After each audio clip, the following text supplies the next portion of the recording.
আজকের এই মহতি মাহফিলের সম্মানিত সভাপতি, উপস্থিত আমার শ্রদ্ধাভাজন মুরব্বিয়ানে কেরাম, আমার যুবক ভাই বাতিজা, গ্রামের সর্বস্তরের জনগণ, আল্লাহ পাক রব্বুল আলামিনের দরবার আমরা শুকুর গুজার, আল্লাহর দরবার আমরা শুকরিয়া জ্ঞাপন করি, আমরা শুকরিয়া আদায় করি যে মহান রব্বুল আলামিনে আমরারে একটা নেক মাহফিল যারারে আল্লাহ আগে বাগে আওয়ার তৌফিক দান করছেন, মহান রব্বুল আলামিনের দরবার আমরা শুকরিয়া জ্ঞাপন করি, আমরা উচ্চ আওয়াজে পড়ি আলহামদুলিল্লাহ। মুহতারাম হাজরিন, আমিও গ্রামের ছেলে, আমি কোনো ওয়াইজ নাই, আর আমার এই গ্রামের সর্বস্তরের মুরব্বিয়ানে কেরাম সহ আমার যুবক ভাই হলে মিলিয়া যে এই মাহফিল করছেন, আমি আবার আমার পক্ষ থাকি থারারে ধন্যবাদ জানাই। এই যে যুবক ভাই হলে ভাই বাতিজা হলে করছেন, এটার অনেক ফজিলত, অনেক বরকত। আমরার যে সমস্ত ময় মুরব্বী হল আজকে গুজরিয়া গেছেন, তারা আমরা বা চাইরিছেন যে আমরা নি তারা যে আওলাদ হিসাবে আমরা জমিনও রাখিয়া গেলাম, আমরা নি তারারে কোনো নিয়ে কি দি ইয়াদ করি। একজন মানুষ যে সময় খবরবাসী হয়ে যায়, দুনিয়া তাকে বিদায় নেন গি, তখন একমাত্র এইন জানো নেন কতখান ফেরেশানিত আছে। যদি জর্রা তাকে জর্রা পরিমাণ কোনো আওলাদে গ্রামবাসী কোনো মুসলমান বাইয়ে এন লাগে এক যারা দোয়া করেন, যেমন একটা ফুকনা মাছরে পানিত চারিয়া দিলে জেলা তার অবস্থাটা হইব একজন মুর্দার অতখান ফায়দা হইব। মুহতারাম হাজরিন, সাহাবায়ে কেরাম হলে আল্লাহর রসুলরে জিজ্ঞাসা করেন, ইয়া রসুল আল্লাহ, দুনিয়ার মধ্যে সবচাইতে উত্তম খে মানুষের মধ্যে, ইয়া রসুল আল্লাহ, সবচাইতে উত্তম বালা মানুষ খে? আল্লাহ রসুলে ফরমান, ও আমার সাহাবী হল, দুনিয়ার মধ্যে ও ব্যক্তি সবচাইতে উত্তম, সবচাইতে বালা, সবচাইতে শ্রেষ্ঠ, যারে আল্লাহ লম্বা হায়াত দান করছেন। খুব সুবহানাল্লাহ। আবার সাহাবায়ে কেরাম রিদওয়ানুল্লাহি তাআলা আলাইহিম আজমাইন হলে জিজ্ঞাসা করেন, ইয়া রাসূলুল্লাহ, তাহলে দুনিয়ার মধ্যে সর্বনিকৃষ্ট কে? সর্বনিকৃষ্ট সর্ববাদ মানুষ কে? আল্লাহ রসুলে ফরমায়, ও সাহাবী হল, দুনিয়ার মধ্যে সর্বনিকৃষ্ট সর্ববাদ ও মানুষ যারে আল্লাহ লম্বা হায়াত দান করছেন। খোকা নাউজুবিল্লাহ। আল্লাহ সাহাবায়ে কেরামে আল্লাহর রসুলরে জিজ্ঞাসা করলা, আর আল্লাহর রসুলে দুইটা জিনিসের উত্তর কিন্তু একলাখান দিলা। হইরা যার লম্বা হায়াত এইন আবার নেককার, আর যার লম্বা হায়াত এইন আবার বদকার। এখন যদি জিনিসটা আমরা আলোচনা করি তাহলে বুঝতাম পারব যে হায়াত এমন এক জিনিস, আল্লাহ আমরা যে জমিনও সৃষ্টি করছেন একটা উদ্দেশ্যে। মুহতারাম হাজিরিন, আমরা যে মাহফিলে সকলাইছি, আমরা এই মাহফিলও আবার একটা উদ্দেশ্য আছে না? উদ্দেশ্য নাই? অবশ্যই একটা উদ্দেশ্য আছে। বলে কিতা উদ্দেশ্য? নেক মাহফিলও যদি আইন, নেক মজলিসও যাইন, বালা খতা হুনইন, নেককার অখলর কাছ থেকে খতা হুনইন, উলামায়ে কেরাম অখলর কাছ থেকে যদি আপনি বালা খতা হুনইন, তাহলে আপনার অন্তর লরম হইব, আপনার অন্তরের জঙ্গার ছুটব, আপনার মন আল্লাহমুখী হইব। তাহলে বোঝা গেল আমি এখানে আবার একটা উদ্দেশ্য আছে। আমার মন আল্লাহমুখী হইব, আমি রসুল প্রেমিক হইমু, আমি আল্লাহওয়ালা হইতাম পারমু। তাহলে বোঝা গেল ওই মাহফিলও আবার পরে আমার একটা উদ্দেশ্য আছে, আর এই উদ্দেশ্যটা যদি সহি হয় তাহলে আমার এটা কামিয়াব হইব। ঠিক আল্লাহ পাক রব্বুল আলামিনে জমিন ও আদম সৃষ্টি করছেন, মানুষ সৃষ্টি করছেন, একটা উদ্দেশ্য আছে। অনেক লম্বা আলোচনা।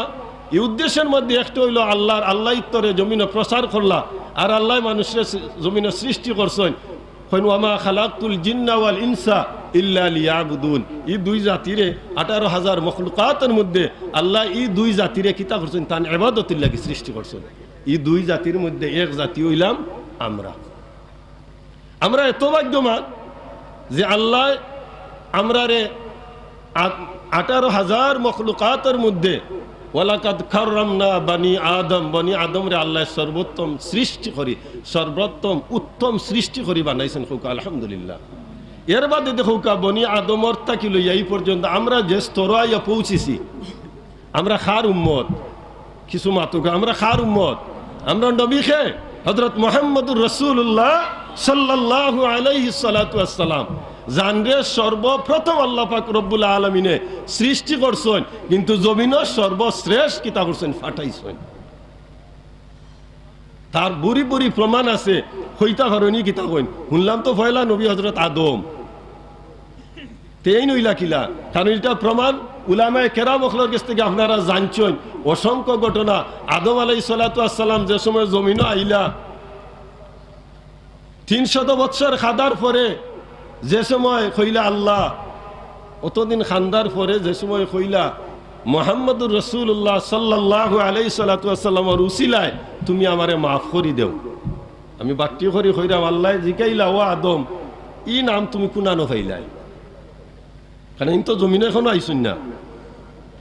হযরতে আদম আলাইহিস সালাতু ওয়াস সালাম এখন আয় আল্লাহ যে সময় আমি আরশের মধ্যে আসলাম, বেহেশত যে সময় আমারে রাখছিলাম, আমি আরশের কুঠার মধ্যে দেখছি একটা নাম, লা ইলাহা ইল্লাল্লাহু মুহাম্মাদুর রাসূলুল্লাহ। লা ইলাহা ইল্লাল্লাহ একটা পাঠ। যদি কোনো মানুষ মুসলমান হইতা হইন আর আস্থা দিন রাত 24 ঘন্টা খালি কইন লা ইলাহা ইল্লাল্লাহ, লা ইলাহা ইল্লাল্লাহ, তাই মুসলমান হইতে পারতা নাই। যে সময় তাই লাগাইবা মুহাম্মাদুর রাসূলুল্লাহ, তখন তাই কি হইতে পারবা, মুসলমান হইতে। তাহলে দুইটা পাঠ। আদম আলাইহিস সালাতু ওয়াস সালাম এখন আমি বেহেশত দেখছি লা ইলাহা ইল্লাল্লাহু মুহাম্মাদুর রাসূলুল্লাহ। আমার বিশ্বাসী যে মুহাম্মাদুর রাসূলুল্লাহ, যেহেতু আপনার নামের লগে লাগাইলেন কোনো পিয়ারা, আপনার কোনো মায়ার মানুষ হইবা, আপনার কোনো মায়ার উম্মত হইবা, আপনার কোনো মায়ের শ্রেষ্ঠ কোনো মানুষ হইবা।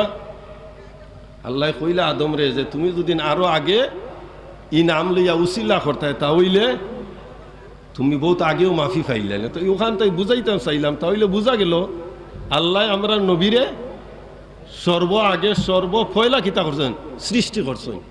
যার কারণে আদম আলাইহিস সালাম ওখানে দেখছেন যে আল্লাহর নামের সাথে আর সে আজিমও মুহাম্মদুর রাসূলুল্লাহ সাল্লাল্লাহু আলাইহি সাল্লামের নাম লেখা। মুহতারাম হাজিরিন, আর আমরা নবীরে সর্বশ্রেষ্ঠ শেষে ফাটাইলা। ও যে কইতেছিলাম যে আমরা এত ভাগ্যবান, মুসা আলাইহিস সালাতু ওয়াস সালাম জলিল কদর নবী, তানরে কালিমুল্লাহ হয়। সব নবী হলেও তুরাতুরি কথা আমার তা আল্লাহর লোকে কইছেন, কিন্তু মুসা আলাইহিস সালাতু ওয়াস সালামের কালিমুল্লাহ হওয়ার কারণে যে তাইন সরাসরি আল্লাহর লোকে অনেকবার কথা কইছেন, তান উপাধি হইল কালিমুল্লাহ। মুসা আলাইহিস সালাতু ওয়াস সালামের উম্মত, ঈসা আলাইহিস সালাতু ওয়াস সালামের উম্মত বা অন্যান্য নবীর যত উম্মত আছে, সব নবীর উম্মত যদি এখানে করা হয়, মুহাম্মদুর রাসূলুল্লাহ সাল্লাল্লাহু আলাইহি সাল্লাতু ওয়াস সালামের উম্মত আরো বেশি হইবা। হোক আলহামদুলিল্লাহ। তাহলে আমরা শেষে আইও আমরা সম্মান বেশি। যে কথা কইতাম আসলাম যে আমরা অত ভাগ্যবান যে আল্লাহ সর্বশ্রেষ্ঠ নবীর উম্মত আমরা কিতা করছেন, বানাইছেন। একটাও আমরা একটা ভাগ্য। আমরা রূহ জগতে আসলাম, আলমে আরওয়া তাকি আলমে রেহেম, আল্লাহ রেহেম তাকি দুনিয়াত বাদে আবার বরজখি জিন্দেগি।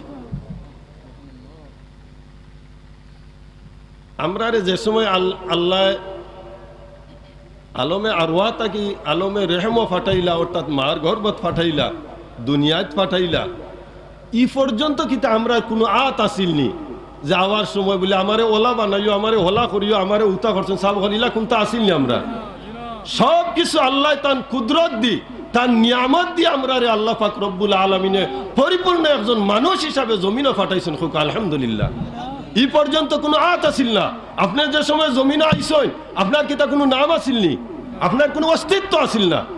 আপনি যে সময় জমিনে আইসেন কইছেন অমুক ফায়দা হইছেন না, এক পরিচয় আছে সামান্য, অমুকর ছেলে হইছেন, অমুকর মেয়ে হইছেন, অমুকর নাতি হইছেন, অমুকর নাতিন হইছেন, ওটা সামান্য পরিচয় আছিল, কিন্তু এছাড়া আর কোনো আপনার অস্তিত্ব আছিল না। কিন্তু যে সময় আপনি দুনিয়া থেকে যাইবা গি, তখন একটা পরিচয় লইয়া যাইবা। প্রথম পরিচয় হইল যে সময় এলান করা হয় অমুক গ্রামর অমুক মারা গেলা, তখন একটা নাম দে হইল, ও এক পরিচয় আপনার। আর যদি আপনার পরিচয় আপনি নিজে এখান থেকে দুনিয়া থেকে লইতে পারেন, তাইলে আল্লাহ পাক রব্বুল আলামিনে আপনার যে পরিচয়, আপনার যে গুণগান, আপনার যে জিকির, আপনার এই গুণকীর্তন আল্লাহ মানুষের মুখে মুখে জারি করে দিলে বকুকা সুবহানাল্লাহ। যেমন সাহাবায়ে কেরাম রিদওয়ানুল্লাহি তাআলা আলাইহিম আজমাইন তাকি যত ওলি আবদাল গৌস হল, যত ওলি আবদাল গৌস হল, যেমন হযরত শাহজালাল মুজাররদে ইমানি রহমতুল্লাহি আলাইহি, থানদে হযরতে শাহজালাল মুজাররদে ইমানি আমরা কই নানি বাবা শাহজালাল, কইনি না, কই না সাব হল শাহজালাল ইমাম সাহেব আছেন আমরা আজকে সভাপতি, তাই না? মুজাররদ শব্দের অর্থ কিতা? আমরা যে হযরতে শাহজালাল মুজাররদে ইমানি কই, কারণ কিতা? ইমন থেকে আইছেন এটা ইমানি, কিন্তু শাহজালাল মুজাররদে ইমানি কিতা? তাই দুনিয়ার সব কিছু তাকে জুদা আসলে এমন কি তাই বিবাহ শাদী কোনটা করছেন না, যার কারণে তানরে কয় শাহজালাল মুজাররদে ইমানি। তান কোনো ছেলে নাই, সন্তান নাই, কিন্তু আল্লাহ পাক রব্বুল আলামিনে হযরতে শাহজালাল মুজাররদে ইমানি রহমতুল্লাহি আলাইহির গুণগার আজকে দেখো কা সিলেটের মানুষ তাকে লইয়া চিটাগাং, ঢাকা, বাংলাদেশের আনাচে কানাচে হযরত বাবা শাহজালাল কইয়া বাবা কইয়া তান মানুষে ডাকে, ডাকেননি না? ডাকেন না? বুঝা গেল আল্লাহ পাক রব্বুল আলামিনের উদ্দেশ্যে, আল্লাহর মায়ায় হযরতে শাহজালাল মুজাররদ ওইসন, কিন্তু আল্লাহ পাক রব্বুল আলামিনে তানরে লক্ষ লক্ষ মানুষ দি তানরে বাবা ডাকাইরা হোক আলহামদুলিল্লাহ। হযরত শাহজালাল রহমতুল্লাহি আলাইহি আল্লাহর কাম করছেন, যার কারণে আল্লাহ থান গুণগান মাইসর জমানো রাখি লইছেন। তোরা দুরূদ শরীফ পড়ো, সাল্লাল্লাহু সাল্লাল্লাহু আলাইহি সাল্লাল্লাহু আলা মুহাম্মাদ সাল্লাল্লাহু আলাইহি। মুহতারাম হাজিরিন, তো যে জিনিস কইতাম আসলাম যে আল্লাহ আমরা একটা উদ্দেশ্য জমিনের মধ্যে পাঠাইছে, আমরা তার ইবাদতি করতাম। আমরা ইবাদতি, আমি যে আয়াত আপনারা সামনে তিলাওয়াত করছি, আল্লাহ কইন মিনহা খালাকনাকুম ওয়া ফিহা নুঈদুকুম ওয়া মিনহা নুখরিজুকুম তারাতান উখরা। আমি তোমার তান্ডে কিতা দি বানাইছি, মাটি দি বানাইছি। হোক সুবহানাল্লাহ। আল্লাহ আমরা কিতা দি বানাইছেন, মাটি দি বানাইছেন। ও মাটিরে যদি ফুরন যে ইট বানাই নানি, আমরা কিতা দি বানাই? ইট, বালু, সিমেন্ট, সব তার মূল, যত কিছু আছে সব তার মূল হইল কিতা? মাটি। কিন্তু মাটিরে যে সময় রিপেয়ারিং করা হয়ে যায়, আরো কারিগর যে সময় মাটির তলে নিচে লগে লাগি যায়, তখন এই মাটিরে বেটা বদলাই নাই। ইটরে যারা ইট বানায় ফুরার পরে আর ইগুরে মাটি গিয়াজুন কইন বলে আমার এই একটা মাটি দেউকা, এটা ওটা পাগল মনে হয় আনবানি গিয়া মাটি কিনিয়া কইবা এক লম্বার ইট দৌকা। কিন্তু হকিকত কিতা, আসল কিতা? মাটি। আসল ইগু কিতা? মাটি। 100 বছর যাওক আর 50 বছর যাক বাদে ইগু আবার কি তৈব? মাটি হইব। সিমেন্ট আসল কিতা? মাটি। কিন্তু ইগু রিপেয়ারিং করার পরে তার একটা গুণ হামাই গেছে, অন্য জিনিসে ইগুরে রঙিন করি লাইছে, রং ধরি লওয়ার কারণে ইগুর নাম বদলি গেছে। আমরা মাটির মানুষ, কিন্তু এখন আর আমরা মাটি কইলে হইতো না। কোন যদি বলে আমার শরীর মাটিতে খাটি চাই নে, খাটলে মাটি বার হইব নি? জি না, এটা অনেক রক্ত বার হইব, মাংস বার খানুল গীতা, এটার মাঝে একটা গুণ আল্লাহ হারাইয়া দিলেছে। মুহতারাম হাজিরিন, তো যে জিনিসটা বুঝাইতে চাইলাম, আল্লাহ আমরা মাটি দি বানাইছেন, এটা আমরা বুঝার জিনিস। আর আগে কইছি যে আল্লাহ মাটি দি বানাইছেন একটা উদ্দেশ্য, কিতা উদ্দেশ্য? যে আমরা তান ইবাদতি করতাম। ইবাদতি করলে কিতা আল্লাহর আল্লাহই বাড়ব নি? জি না, আল্লাহর আল্লাহই বাড়তো না, কিন্তু আমরার ফায়দা হইব। আমরার ফায়দা হইব না? হইতো না। আমরা যদি আল্লাহর ইবাদতি করি তাহলে আমরার ফায়দা হইব, আল্লাহরও জাকাত থাকবা। মুহতারাম হাজিরিন, ও ও আল্লাহ কইন মিনহা খালাকনাকুম, আমি তোমার তান্ডে কিতা করছি, মাটি দিয়ে সৃষ্টি করছি। ওয়া মিনহা নুঈদুকুম, আবার তোমার তান্ডে মাটির মধ্যে বিলীন করি দেবইব, মিশাইয়া দেবইব। তার প্রমাণ আজ আমার গ্রামের কত মুরব্বী হল, আজকে 17-18 বছরের আগর কথা যদি কই, কত মুরব্বী হল ইতাই ওয়াজর মাহফিল আমরা যত সময় তাকে দেখতাম, ওয়াজর মাহফিলর আগে জুম আছিল মাগরিব বাদে, ঠিক না ইমাম সাহেব? মাগরিব বাদে দেখো কাউ আর জোর বাদ হোক আসর বাদে, কিন্তু মাগরিব বাদে আস্থা প্যান্ডেল ভরা। এই সমস্ত মুরব্বী হল আজকে কোয়াই, এরা কোয়াই চোখ মুজুকা দেখবা ও সামনের গুরুস্থানও, ডাইনোর গুরুস্থানও, বাউর গুরুস্থানও, আপনার আমার আত্মীয় না অনেক আমরা নিজে কিতা করছি, এরারে দাফন করছি। এরা কোনো অস্তিত্ব আসেনি আজ, নাই, এরার কোনো অস্তিত্ব নাই। এই বিশ্বাস আসেনি। আমরাও যে আগে কইছি আমরা আলমে আরোহা থেকে আলমে রেহম আইলাম, রেহম থেকে আলমে দুনিয়া থেকে আলমে বরজক, অর্থাৎ খবরের জিন্দগিতে এরা গেছে। আমরা কিতা যাইমুনি না যাইতাম না, আমরাও যাওয়া লাগবো। আমরার আওয়ার সিরিয়াল আসিল নি না, আওয়ার সিরিয়াল আসিল। দাদা আইসন, বাবা আইসন, বড় ভাই ওলা নাইনি, যাওয়ার সময় কিতা কোনো সিরিয়াল আসেনি। সে কইতা পারবানি সে কোন দিন যাইবা, কোনো গ্যারান্টি নাই, কোনো গ্যারান্টি। তো যে আলোচনাত আসলাম যে আল্লাহ যে আমরা যে উদ্দেশ্যে সৃষ্টি করছেন, আর কিতাদি সৃষ্টি করছেন কইরা আমি তোমার তান্ডে মাটি দ্বারা সৃষ্টি করছি, আবার মাটির মধ্যে বিলীন করিলেইমু, ওনো যদি শেষ হয়ে যাইতো তে মনে হয় আমরা আরাম পাইলিলাম না। যে আল্লাহ কইরা যদি মাটির বিলীন হয়ে যেতাম তে মনে হয় দুনিয়া যেসা তা করিয়া গেলে কি মনে করলাম যে তা করি মাটির তো শেষ না। ওয়ামিনহা নুখরিজুকুম তারাতান উখরা, আল্লাহ কইরা আবার তোমার তান্ডে আমি কিতা করমু, তুলমু মাটি থাকি। ও তুলার একটা কারণ আছে। যেমন কবর রাখার পরে একজন মানুষরে 3টা সোয়াল করা হয়, মা রাব্বুকা, তোমার রব খে, অমা দিনুকা, তোমার ধর্ম কিতা। যদি কেউ দুনিয়ার যারা আসন মুসলমান ছাড়া অন্যান্য জাতিগোষ্ঠী সবাই আল্লাহরে মানে, কেউ গড হয়, কেউ কি ঈশ্বর ভগবান যেটা হোক, আল্লাহ কিন্তু মানে রেখলা খান।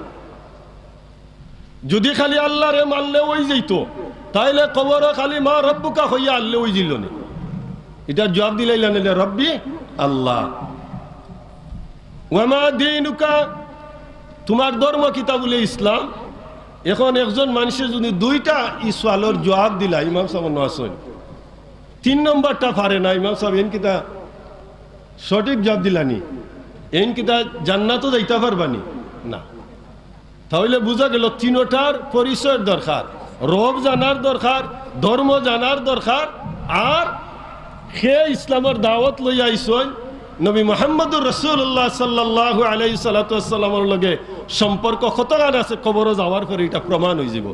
আমার যুবক ভাই হল, আমরা বর্তমান ফসাদের সময় ইমান লইয়া যদি কবর যাইতে পারেন না, তাহলে আমরা এই যে ওয়াজ নসিহাত ইটা মাহফিলে কোনো খাম হইতো নাই, আল্লাহ রসুলের লগে সম্পর্ক রাখিয়া খবরে যাওয়ার ব্যবস্থা করা লাগবো। আমার ও কথাটা কইয়া শেষ করিলেইমু যে হাসরের ময়দানও যে সময় আল্লাহ পাক রব্বুল আলামিনে তুলবা, 5টা সোয়ালের জবাব না দেওয়া পর্যন্ত বনি আদমের একজনও একটা পাওয়া গইতে পারত না। 5টা সোয়ালের জবাব আল্লাহর সামনে সোয়ালের জবাব দেওয়া লাগবো। 1 নম্বর আমি বাক্যে বলি কইলাম, 1 নম্বর তোমার যে হায়াত দিছিলাম, যদি নর হায়াত 20 বছর, 30 বছর, 40 বছর, 100 বছর, যতদিনেরও হায়াত ও বন্দা আমি তোমার যে দিছিলাম, এই হায়াতটা তুমি কিলা খাটাইছো? তোমার এই লম্বা হায়াত জমিনে থাকতে তুমি কিলা খাটাইছো? 2 নম্বর প্রশ্ন করা হইব, ও বন্দা তোমার এই হায়াতের মধ্যে যে যৌবন আছিল, জোয়ানকি সময় আছিল, জোয়ানকি সময়টারে তুমি কিলা খাটাইছো? আর একটা সোয়াল করা হইব, তোমারে যে সম্পদ দিছিলাম, তুমি যে দৌলতমান হইসলাই, তুমি যে মাল খামাইছলাই, এই মাল তুমি কিলা খামাইছলাই? 4 নম্বর প্রশ্ন করা হইব, তুমি তো মাল খামাইছলাই, জেলাও খামাও না খেলে খামাইছলাই, এই মালটারে তুমি কোন পথে ব্যয় করছিলাই, কোন পথে খরচ করছিলাই? 5 নম্বর প্রশ্ন করা হইব, তুমি যেটা জানতা ইতার উপরে কিতা আমল করছিলাইনি? ফার্স্টটা সোয়ালের জবাব দেওয়া লাগবে। আমি বাট্টি করি কইরাম, পয়লা যে সোয়াল আল্লাহ করবা যে তোমার জিন্দেগি কিলা খাটাইলাই, একটা তুইয়া 2 নম্বরটা যদি আই বলে তোমার যৌবন কিলা খাটাইলাই। সাব হল জিন্দেগি একজন মানুষের যদি মনোরুকা 50 বছর হয়, তাইলে 50 বছরের মধ্যে এনর যৌবন আসিল না আসিল না? জোয়ানকি আসিল, জোয়ানকির সময়টা আসিল, কিন্তু আবার দ্বিতীয়বার খেনে জোয়ানকি সম্বন্ধে জিকানি হয় ওখান থেকে হওয়ার উদ্দেশ্য আপনারা ওখান কইরা পয়লা সোয়ালো তো সবটা শেষ হয়ে যায়, কিন্তু খেনে আবার দ্বিতীয় নম্বর খোয়া হয় যে তোমার জোয়ানকির সময়টা খিলা খাটাইছো। অর্থাৎ এখানে বোঝা গেল এই যে আল্লাহ আমরা যে লম্বা হায়াত দিছেন, এই হায়াতের মধ্যে যৌবন একটা সময়, যে জোয়ানকি একটা টাইম, যে একটা অত্যন্ত গুরুত্বপূর্ণ। যেমন আজকে যারা আমরা যুবক অকল আসেন, আজকে যারা আমরা ইয়ং অকল আসেন, এরার এই যে যৌবন কালটা, এই যৌবন কালটা অত্যন্ত গুরুত্বপূর্ণ একটা যৌবন কাল।